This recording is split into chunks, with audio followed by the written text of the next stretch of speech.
우리 요한계시록 19장의 말씀은 이제 예수님께서 이 땅에 재림하시는 그 내용을 기록하고 있습니다. 1절의 말씀을 보니까 이 일 후에 내가 뜨느니 이렇게 말합니다. 이 일 후에라고 하는 것은 우리가 앞에 17장, 18장 기록되어 있는 사단과 마귀, 이 땅의 모든 죄악의 근원이고 배후이고 하나님의 백성들을 미혹하고 이 땅의 사람들을 미혹해서 죄악의 길로 이끌어가는 이 사단과 마귀가 이제 17장에는 큰 음녀, 18장에는 큰 바벨론성 이렇게 이제 비유되고 상징되어져 있어서 이것들은 이제 멸망하고 하나님의 심판을 받는 모습이 기록되어 있잖아요. 그래서 이제 이 일 후에라고 하는 것은 이 땅에는 모든 이 땅의 죄악의 세력들 끝까지 하나님을 복음을 듣지 아니하고 배역하고 범죄하였던 사람들이 다 심판을 받은 후에라고 하는 것입니다. 하늘에 허다한 무리의 큰 음성 같은 것이 있어서 이르되 할렐루야 구원과 영광과 능력이 우리 하나님께 있도다 이렇게 말합니다. 그래서 이제 이 하늘에 있는 성도들 그리고 24장로 그리고 하나님의 보좌를 지키는 네 생물이 있죠. 이 생물들의 찬양이 1절과 4절에 기록이 되어 있고 그 다음에 이제 5절부터 8절까지는 보좌에서 들리는 음성과 허다한 무리의 찬송이 떠 있습니다. 이 땅에 하나님의 백성들 구원받은 성도들의 찬양이고 그래서 이제 이 요한계시록 19장이 크게 두 부분으로 나뉘는데 요한계시록 19장이 이제 1절부터 21절까지 있는데 오늘 우리가 이제 10절까지 말씀을 할 텐데 이 10절까지의 말씀은 구원받은 하나님의 성도들 또 하나님의 그 구원의 역사가 이루어지는 것을 보면서 찬양하고 기뻐하는 천사들의 찬양이 기록이 되어 있습니다. 11절부터 21절에는 이제 이 땅에 예수님께서 재림하셔서 마지막 남아있는 악한 세력들을 심판하시고 멸망하시는 내용이 또 기록이 되어 있습니다. 그래서 우리가 이제 이 19장을 전체로 보면 하나님의 구원에 대한 기쁨, 감사, 찬양과 또 하나는 이제 하나님께서 이 땅의 죄인들을 멸망시킬 때에 그 멸망 가운데 부르짖고 또 고통하는 자들이 있을 거잖아요. 그들의 비명, 그들의 탄식, 그들의 이제 비탄한 소리가 같이 기록이 되어 있습니다. 그래서 이게 이제 우리가 이 19장을 보면 예수님께서 재림하시는 이것이 우리 성도들에게는 구원의 큰 기쁨인데 또 큰 은혜고 큰 영광인데 하나님하고 죄악 가운데 살아갔던 죄인들에게는 영원한 심판과 멸망이라고 하는 사건이라는 거예요. 이것을 우리가 뭐라고 이야기하는가 하면 하나님의 심판의 이중성이라고 하는 것입니다. 우리가 동전의 양면이 있잖아요. 그죠? 동전의 앞면과 뒷면이 있습니다. 마찬가지로 우리 심판에도 두 가지 하나님의 백성들을 그 구원에 대해서 감사하고 찬양하고 하나님께 영광을 돌리는 성도들의 기쁨 이런 것이 한 군데 있고 또 반대편에는 이제 성도들이 성도니까 반대로 영적인 전쟁에서 패배한 이제 죄인들 악한 영들의 어떤 심판 멸망이 기록되어 있는 거죠. 그것이 이제 우리가 말씀하는 심판의 이중성이고 하나님께서 반드시 그와 같이 이 땅에 오셔서 심판하실 것을 말씀하고 있습니다. 그래서 이제 우리 19장 1절에 보면 하늘에서 이 심판이 이제 그 죄인들에 대한 심판이 끝나고 성도들에 대한 이제 하나님의 구원과 영광이 임할 때에 그것을 지켜보던 모든 성도들이 큰 소리로 찬양하는 내용이 1절에 있죠. 하늘에 허다한 무리의 큰 음성 같은 것이 있어서 이르되 할렐루야 구원과 영광과 능력이 우리 하나님께 있도다. 구원, 영광, 능력이 하나님께 있다. 그런데 이 구원, 영광, 능력이 하나님께 있다라고 하는 이 찬양이 뭐와 연관되는가 하면 하나님께서 이 땅을 심판하시고 그 하나님의 백성들을 구원하시는 역사와 관련한 찬양이지요. 그래서 우리가 하나님의 구원의 행위, 이 땅을 심판하시는 하나님의 그 공의와 선하심 행위에는 세 가지가 있는데 그게 뭐냐면 구원과 영광과 능력이다라고 하는 것입니다. 구원이 뭐겠습니까? 우리를 구원하심이죠. 그런데 좀 엄밀히 말하면 이 구원은 이제 크게 세 가지 부분으로 나눌 수 있습니다. 그렇죠? 구원의 전 과정을 살펴보면 제일 처음에 이 구원은 하나님의 계획하심이 있잖아요. 이제 이 땅을 구원하신다고 할 때 그 전제가 이 땅에 하나님의 백성들이 범죄했다는 것을 전제로 구원이 성립되잖아요. 죄가 없는데 구원은 없죠. 그래서 그럼 이 죄가 어디서 왔을까라고 이야기할 때 성경은 하나님께서 죄를 만들지 않으셨다라고 이야기합니다. 죄는 어디서부터 왔습니까? 우리 인간이 하나님의 말씀에 불순종하였을 때 죄가 나타난 거죠. 그러니까 우리 인간이 하나님께 불순종한 그 행위가 죄라고 하는 것입니다. 그리고 죄로 말미암아서 하나님의 심판 우리가 오게 되었는데, 인간이 범죄한 첫 번째 사건이 창세기 이제 3장에 기록되어 있잖아요. 그래서 창세기 3장에 인간이 인류의 최초의 선조인 아담과 하와가 범죄하였을 때에 하나님께서 그들을 심판하지 않고 당장 멸망시키지 않고 그들에게 구원의 계획을 말씀해 주십니다. 그것이 이제 우리가 창세기 3장 15절이죠.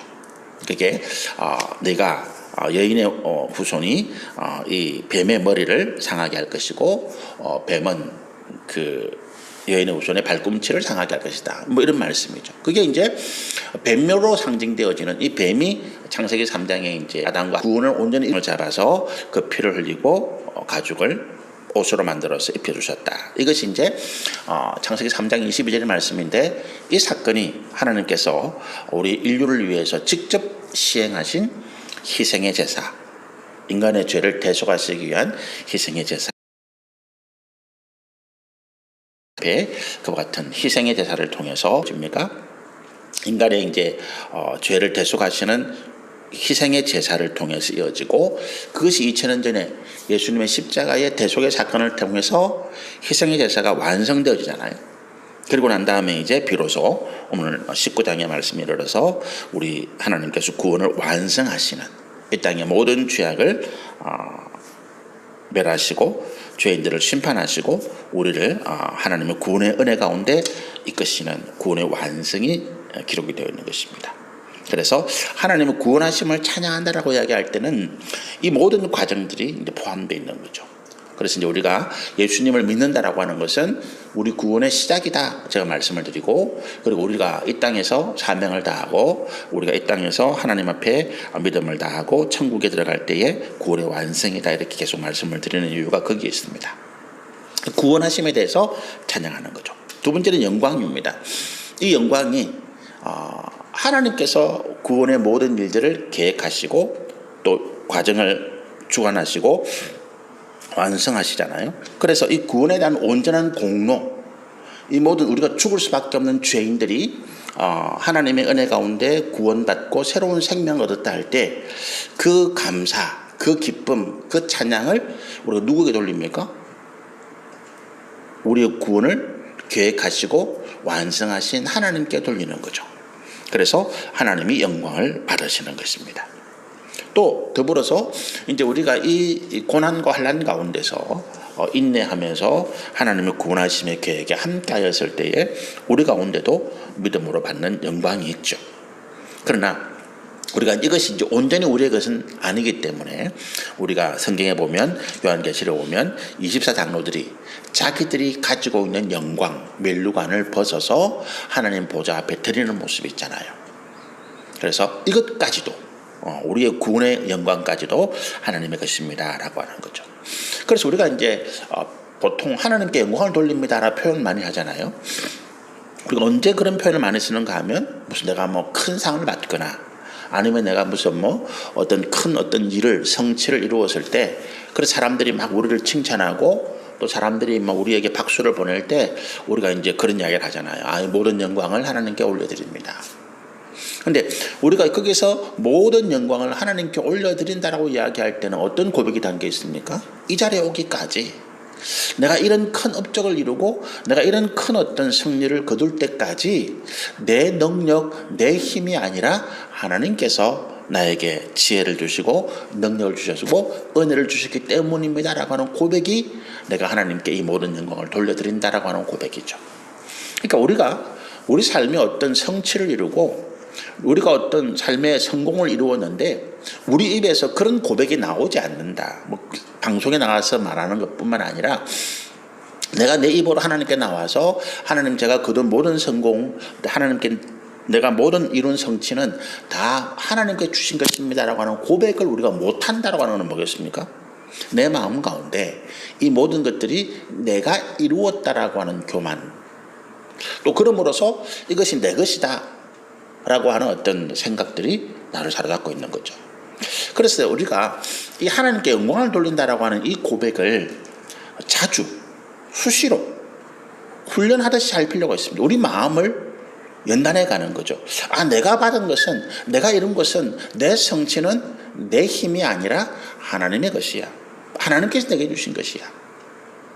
내 삶의 모든 것들은 하나님께서 이루게 해주신 것이야. 이 고백을 자꾸만 통해서 우리가 내가 교만해지려고 하는 마음, 이것이 이 모든 것이 내 것이라고 하는 그런 어떤 생각에서부터 내가 하나님 앞으로 믿음으로 나가는 이런 훈련이 이제 그런 과정 가운데 있습니다. 그래서 우리가 어떤 조그마한 성취 아니면 조그마한 어떤 기쁨이 내게 있을 때에, 또는 사람들이 내게 참 잘했다 뭐 칭찬하고 그런 어떤 모습이 있을 때에 내가 한 것이 아니라 이 모든 것은 하나님께서 하신 것입니다라고 하는 그 영광의 고백이 반드시 필요한 것입니다. 그리고 이제 1절에 보면 마지막으로 세 번째 이제 허다한 무리가 하나님께 찬양하는 내용이 능력이 하나님께 있다라고 하는 거잖아요. 우리가 아무리 좋은 계획을 가지고 있다 하더라도 이 계획을 이룰 만한 힘이, 지혜가, 능력이 내게 없으면 아무런 의미가 없죠.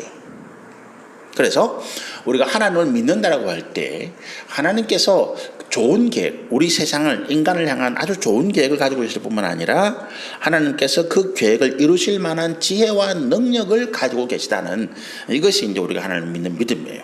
그래서 하나님은 지혜와 능력, 이 두 가지가 한이 없으시다. 그래서 하나님께서 우리를 향한, 우리의 구원을 위한 좋은 계획을 가지고 계실 뿐만 아니라 이것을 이루실 만한 능력도 가지고 계시다. 하나님이 능력이 없으시면 우리는 안 되는 거죠. 그래서 이 능력까지도 우리가 찬양을, 영광을 올려드리는 것입니다. 그래서 우리가 이 구원과 관련하여서 하나님께 영광을 돌리는, 찬양을 돌리는 내용은 세 가지인데, 첫 번째는 하나님께서 구원을 계획하시고 또 그 구원의 모든 과정들을 다 주관하시고 마침내 그 구원을 완성하시는 이 구원에 대한 것, 그리고 하나님께서 그와 같이 모든 것을 이루셨을 때에 하나님 앞에 당연히 돌려드려야 할 우리의 영광, 마지막으로 하나님께서 이런 구원을 이루실 만한 능력을 가지고 계신 분이시다라고 하는 것들을 우리가 찬양할 수밖에 없는 것입니다. 2절에 보니까 그의 심판은 참되고 어려운지라라고 합니다. 심판이라고 하는 것은 우리가 꼭 이제 그 죄인들을 멸하시는 행위가 심판이라고 생각하는데, 이 심판은 그런 의미만 있는 것은 아니죠. 심판은 뜻은 뭡니까?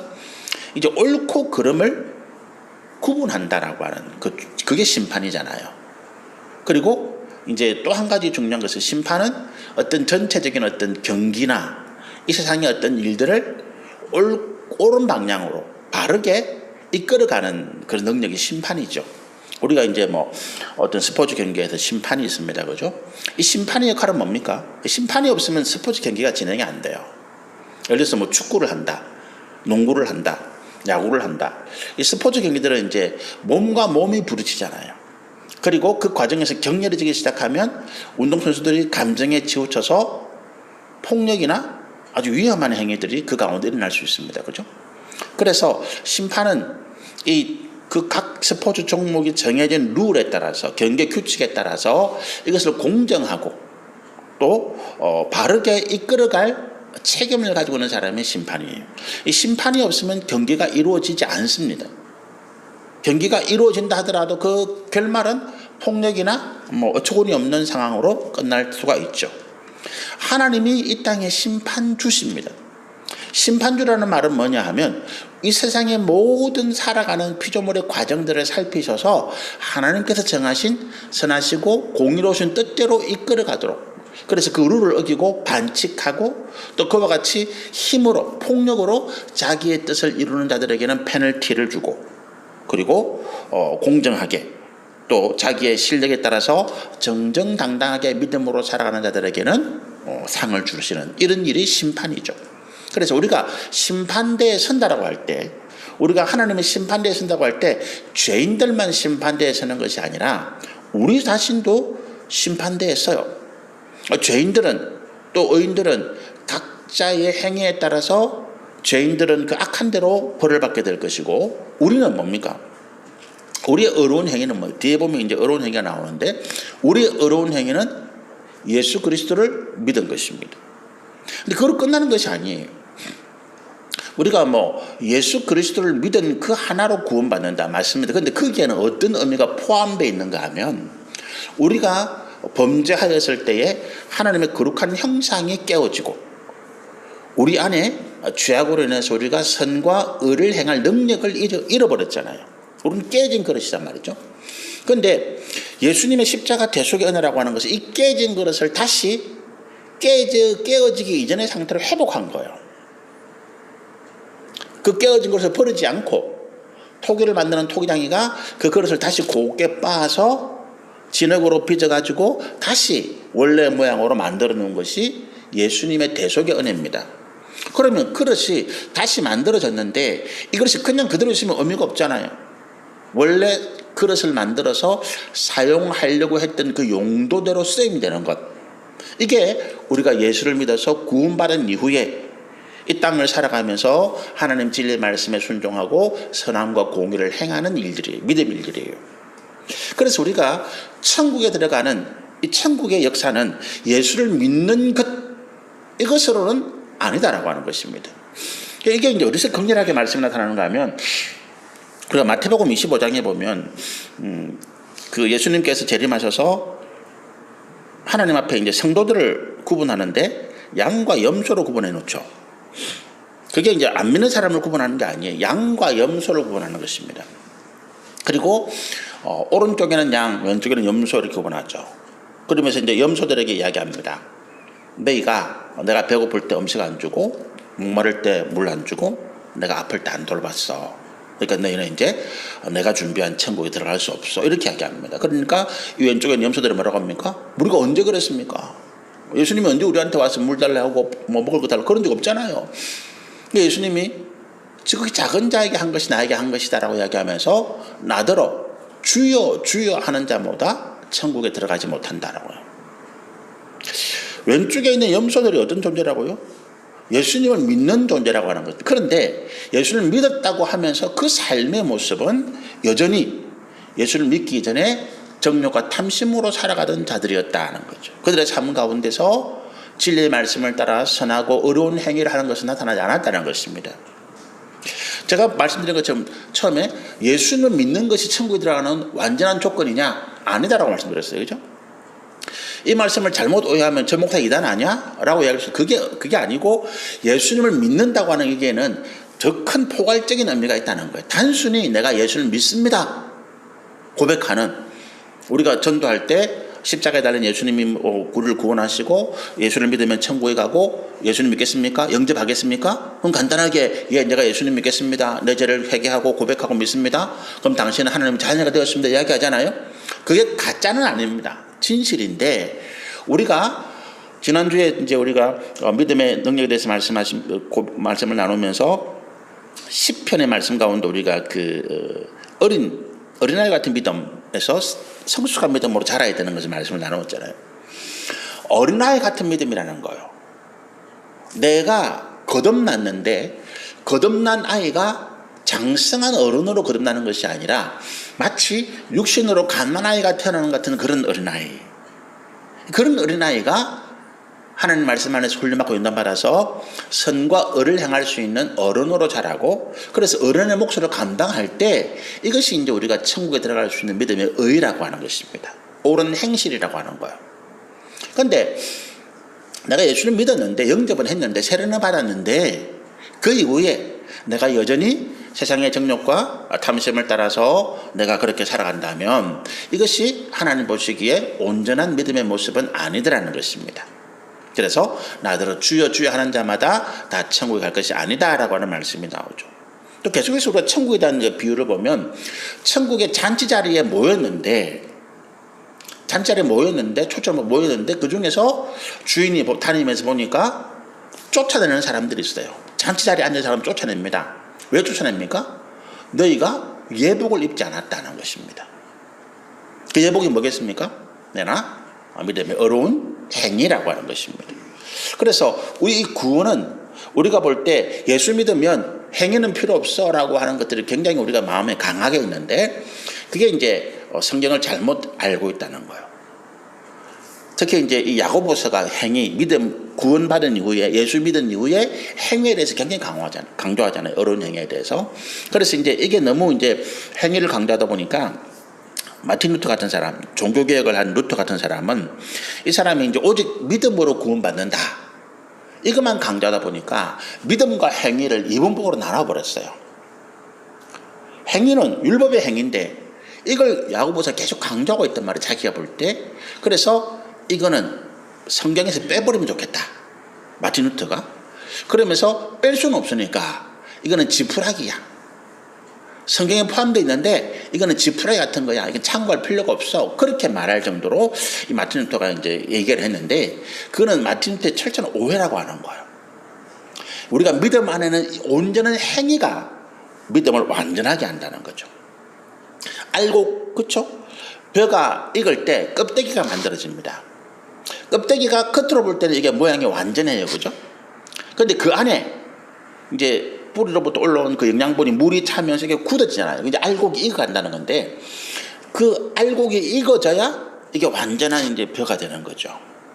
근데 껍데기는 완전한데 그 안에 곡식이 없다. 익은 게 없다. 그거 뭡니까? 그게 가라지라고 하는 거예요. 그게 가라지입니다. 알곡과 가라지 할 때 그게 가라지예요. 그러니까 추수했는데 보니까 멀쩡한 것 같았는데 탈곡해버려 그 안에 진짜 열매가 없는 거예요. 그것이 뭐냐 하면 내가 예수를 믿는 흉내는 내지만 내가 영접했다 하고 세례받았다 하고 교회를 다닌다고 하지만 직분을 받았다고 하지만 그 가운데 어떤 믿음의 선한 진리의 말씀을 따라서 선함과 공의로운 행위가 우리 삶에 나타나지 않을 때 이제 그렇게 표현하는 것입니다. 그래서 우리가 하나님 앞에 심판됐을 때 이걸 판단받아요. 그래서 이제 어려운 행위를 한 자는 그 어려운 행위대로 또 악한 죄를 행한 자는 악한 죄대로 하나님 앞에 심판과 영광과 상급을 받게 됩니다. 그런데 2절에 보니까 그 심판은 참되고 어렵다. 그죠? 이 땅을 세상을 주관하시고 감찰하시고 판단하시는 심판주이신 하나님은 참되시다. 거짓이 없는 거죠. 인정에 이끌리지 않습니다. 인정에 이끌리지 않고 또 뭐 뇌물을 받거나 아니면 사사로이 판단하지 않습니다. 참되다. 그리고 의로우시다. 이 의롭다는 표현은 뭡니까? 오직 하나님 진리의 말씀에 따라서 판단하신다는 거예요. 여러분 이제 운동 경기에 참여하는 선수가 이게 뭐 운동만 잘하면 안 되죠. 뭐가 필요합니까? 그 운동 경기의 룰, 규칙을 공부해야 돼요. 예를 들어서 열심히 축구에서 뛰어갔는데 골을 넣었는데 그게 노골, 골이 아니라고 선언될 때가 있습니다. 뭡니까?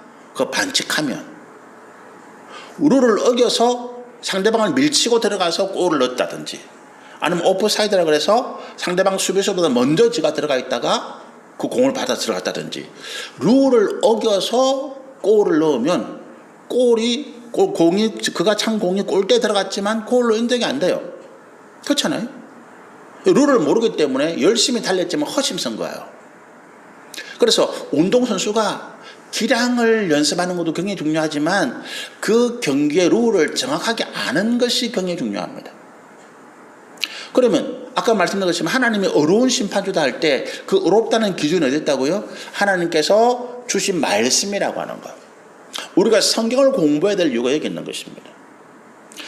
사도 바울이 우리를 이 세상에서 달리는 경주자로 표현하잖아요.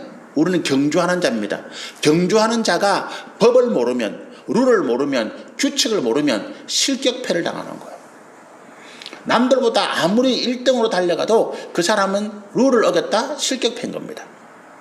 그래서 우리가 성경을 잘 알고 성경을 배우고 성경을 우리 삶의 곁에 늘 가까이 두어야 할 이유예요. 스포츠 가운데 가장 복잡한 종목이 야구예요. 가장 복잡한 룰을 가지고 있는 게 야구는 엄청나게 규칙이 많습니다. 그래서 야구 감독이 할 수 있는 가장 중요한 건 뭐냐 하면 그 룰이 어겼을 때 상대방 선수가 뛰었는데 점수가 났는데 룰에 어긋났다. 그럼 심판도 룰을 모를 수 있어요. 그럼 심판에게 내가 이것을 어필해 가지고 이거를 이제 무효로 만들어야 됩니다. 그래서 막 어떤 야구 중계 보면 감독이 심판에게 나와 가지고 막 책자 들고 오잖아요. 이거 봐 이게 뭐 그게 뭐냐 하면 야구 규칙을 적어놓은 책이에요. 이만큼 두껍습니다. 그걸 다 알아야 되는 거예요. 여러분 창세기부터 요한계시록까지 이만큼 두껍습니다. 그죠? 이걸 우리가 알아야 되는 겁니다. 그런데 참 감사하게도 하나님의 말씀은 중복되고 반복되는 내용이 굉장히 많아요. 창세기부터 요한계시록까지 이만큼 두꺼운 책인데 이게 내용이 다 다르다. 머리 쥐나갈 겁니다. 머리 나쁜 사람이 공부도 못해요. 근데 감사하게도 창세기부터 요한계시록까지 이 말씀이 계속 반복되고 중복되고 그래서 읽어보면 앞에 내었던 내용이 또 반복되면서 복습하게 되고 자연스럽게 내가 이해하게 되는 그런 내용이 나옵니다. 그래서 우리가 이제 이 어렵다라고 하시는 이 심판의 모습을 말씀을 나누면서 반드시 우리가 하나님의 말씀 가운데 전문가가 되어야 된다. 뭐 히브리어, 헬라어, 뭐 라틴어 이거 별 필요 없어요. 지금 이 시대에 우리가 이해하면 됩니다. 성경 우리 인터넷 보면 성경 번역본 한글로 된 거 몇 가지 나오잖아요. 뭐 요즘 개정 개혁 한글 그다음에 그 공동 번역 또 표준 세 번역 참 우리 성경이 다양하게 번역되어 있는데 다양하게 번역된 이유는 한 가지입니다. 우리가 자라온 세대, 과거의 문화, 현재의 문화 이런 게 다르기 때문에 각 시대의 각 세대의 어떤 말 표현을 가지고 비교하면서 이해하도록 한 것입니다. 그래서 우리가 이 하나님의 말씀을 잘 이해하고 또 공부할 필요가 있다라고 하는 것입니다. 2절에 계속해서 그의 심판은 참되고 어려운지라 음행으로 땅을 더럽게 한 큰 음녀를 심판하시고 여기서 음행은 두 가지 의미죠. 육체적인 음란한 행위를 말하는 것도 하고 하나님을 떠나서 우상을 섬긴 이것을 음행이라고 표현하기도 합니다. 심판하고 자기 종들의 피를 그 음녀의 손에 갚으셨도다. 악한 자들은 그 악한 행위대로 갚아주시는 인과응보의 역사가 여기 있습니다. 3절에 보니까 두 번째로 할렐루야 찬양합니다. 그러면서 그 연기가 세수로 올라가더라. 처음에 할렐루야 하면서 구원과 능력과 구원과 영광과 능력이 하나님께 있다. 이게 첫 번째 찬양이었고 두 번째 찬양은 하나님의 백성들을 괴롭히던 고난과 환난 가운데 또 죽이까지 하던 그런 음녀를 심판하신 그것이 두 번째 찬양이었죠. 할렐루야였잖아요. 세 번째 할렐루야는 뭐냐 하면 마지막 찬양은 그 연기가 세수로 올라가더라라고 하는 거예요. 그런데 연기가 세수로 올라간다는 거, 이 연기는 무슨 연기겠습니까?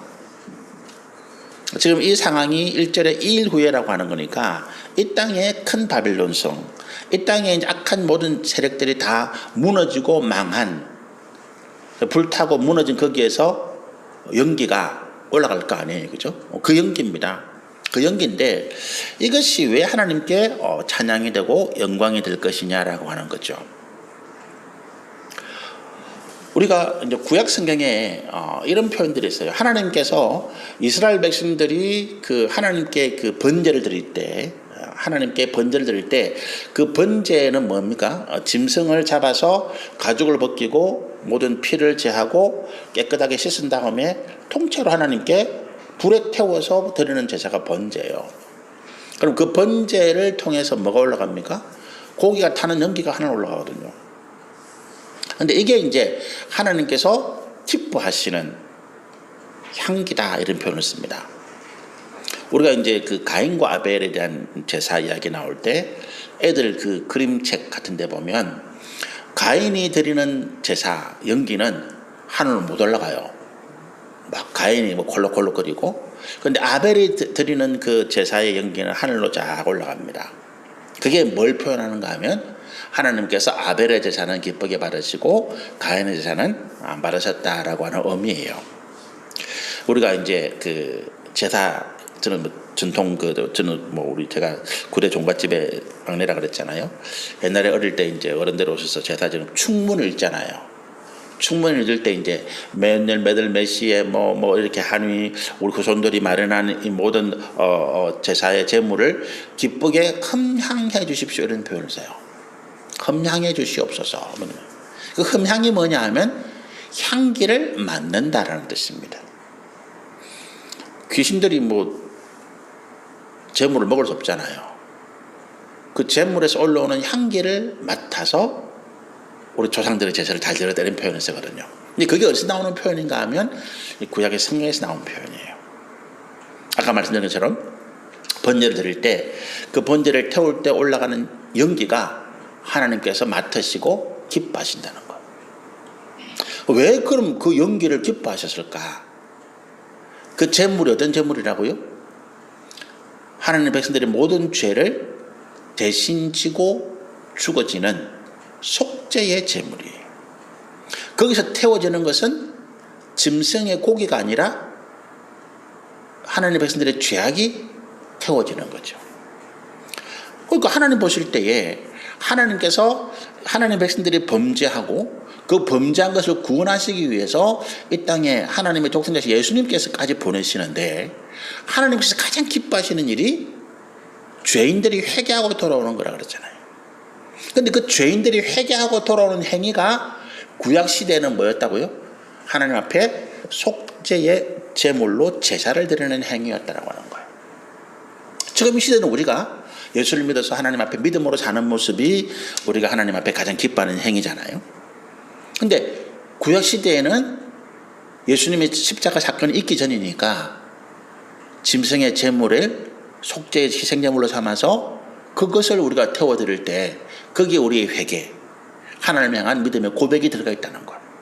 그러니까 짐승이 타는 냄새를 하나님 맡으시는 것이 아니라 그 가운데 하나님의 백성들이 그 죄악을 회개하고 하나님 앞에 다시 돌아와서 믿음을 고백하는 그 고백을 하나님께서 기쁘게 받으신다라는 의미죠. 그러면 우리가 3절에 연기가 하늘로 올라갈 때 그 연기가 뭐라고요? 이 땅의 모든 죄악의 세력들이 무너지고 불타는 연기잖아요. 하나님께서 이 땅의 죄악을 소멸하신 그 역사, 그것들을 하나님께서 기뻐하시더라라고 하는 것입니다. 4절에 보니까 24장로와 내 생물이 엎드려 보좌에 앉으신 하나님께 경배하여 이르되 아멘 할렐루야 하니. 24장로와 또 내 생물 하나님의 보좌를 보좌 둘러싸고 있는 내 생물은 특별한 찬양의 내용이 없어요. 다만 그들은 할렐루야 아멘 했을 뿐입니다. 할렐루야 어떤 의미라고요? 할렐루야입니다. 야는 뭐라고요? 야훼 여호와를 축약한 이름이 야고 할렐루는 찬양하라. 그래서 할렐루야 그러면 여호와를 찬양하라 뜻인데 하나님을 찬양합니다. 아멘. 앞에 그 허다한 성도들이 구원받은 허다한 성도들이 찬양한 내용이 마땅합니다. 우리가 그와 같은 내용으로 우리 하나님을 찬양합니다. 그것이 이제 할렐루야 아멘이라고 하는 내 생물과 또 24장로의 찬양이었습니다.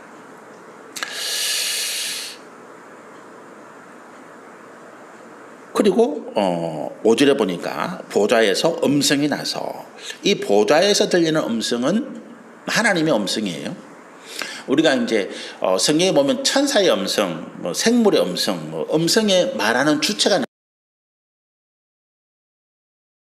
이라고 해서 이제 이야기합니다. 이 보좌는 하나님이 앉으시는 보좌죠. 그래서 이제 하나님이 말하시는 음성입니다. 그러면 왜 하나님께서 말씀하셨다라고 이 사도 요한이 직접 표현하지 않는가 하면 이제 이게 구약의 전통이 아직 남아 있어서 그렇습니다. 구약의 전통에서 우리가 하나님의 이름 거룩한 성호인데 그것이 여호와라고 우리가 알고 있지만 이게 정확한 이름은 아니다라고 몇 번 말씀드렸습니다. 그죠? 이제 이 히브리어 성경에 하나님을 지칭하는 이름이 4글자가 있습니다. 원래 히브리어 성경은 자음만 쭉 연결되어 있기 때문에 그 4개의 자음이 뭐냐면 영어로 표현하면 YHWH예요. 거룩한 네 문자, 테트라크라마톤 그렇게 얘기하는데 신성 네 문자인데 이게 이제 하나님께서 모세에게 알려주신 이름이에요. 하나님께서 광야에서 떨기나무에서 불타는 모습으로 나타나셨을 때에 모세가 묻잖아요. 내가 이스라엘 백성들이 가서 당신을 누구라고 말하면 좋겠습니까? 이야기하니까 나는 여호와다. 그때 여호와라고 말씀하셨을 때 그 이름을 발음을 하나님이 하셨죠. 그죠? 모세가 들었어요. 근데 모세가 기록할 때 모음이 없기 때문에 자음만 기록한 거예요. YHWH라고. 그리고 후손들에게는 그 발음을 해줬겠죠. 그죠? 그런데 그게 이게 너무 거룩한 이름이다 보니 하나님이다 보니까 후손들이 그 신명기에 나오는 출애굽기 나오는 그 거룩한 하나님 이름을 발음할 때 이걸 하나님 이름을 내 부족한 입술로 죄인된 입술로 발음하는 것은 하나님을 모욕하는 행위다라고 생각해가지고 그걸 그렇게 안 불렀어요. 아도나이라고 바꿔 불렀단 말이죠. 그래서 YHWH라는 이름이 나오면 글자가 나오면 그걸 원래 발음으로 안 하고 아도나이 이렇게 불렀단 말이죠. 아도나이가 뭡니까? 나의 주라는 뜻이에요. 그 다음부터 후대인들이 이 하나님이라는 원래 발음이 뭔지를 잊어버렸어요. 글자는 있는데 문자는 있는데 자음밖에 없으니까 이걸 발음할 수가 없어. 유대인들이 계속 암송한다는 이야기가 그거예요. 자음으로만 나왔기 보니까 이걸 계속 암송하지 아니하면 그 원래 발음하는 걸 잊어버리는 거죠. 우리 성경에 보면 사람들의 이름 지명이 구약시대 창세기나 출애굽기 레위기에 나와 있는 지명하고 이름하고 뒤에 기록된 게 좀 달라요. 그렇죠? 그게 뭐냐면 그런 때문이에요. 처음에는 우리 이름을 할아버지 했는데 나중에는 홀아버지 뭐 이런 식으로 뭐 모음이 바뀌면서 바뀌는 것처럼 그런 거죠. 그러다 보니까 이제 이게 어떻게 됐습니까? 이름을 부르지 못해서 나중에 AD 7세기경에 유대 학자들이 모여가지고 이 성경에 히브리 성경에 이제 모음을 갖다 붙이는데 이 마소라 방점이라고 그럽니다. 방점을 갖다 붙이는데 이 YHWH는 뭐라 붙일지 모르는 거예요. 발음이 안 되니까. 그래서 아도나이에 불렀던 그 보험 AOI를 YHWH 붙여가지고 발음한 게 여호와 또는 야훼 이렇게 한 것입니다. 정확한 게 아니에요. 그러니까 이제 이게 구약 성경에는 여호와 하나님 이름을 굉장히 거룩하게 여겨서 직접적으로 하나님을 호칭하는 것을 굉장히 불경하게 생각한 거예요. 사도 요한도 그런 영을 받아가지고 지금 하나님을 지칭하지 않고 보좌에서 나오는 이름, 보좌에서 나오는 음성 이렇게 말한 것입니다. 그래서 이제 보좌에서 음성이 나와서라고 하는 그 음성은 하나님께서 직접 하신 말씀이다. 이제 그렇게 우리가 이해를 하시면 될 것입니다. 보좌에서 음성이 나서 이르되 그를 경외하는 너희들아. 여기서 그는 이제 하나님을 성부 하나님을 지칭하는 것이 아니죠. 구원의 완성하신 예수님입니다. 그죠? 이 땅에 재림하시는 예수님입니다. 예수님, 이 땅에 재림하시는 예수님, 구원의 완성자이신 예수님을 경외하고 하는 너희들아, 큰 자나 작은 자나 하나님께 찬송하라 이렇게 이야기합니다.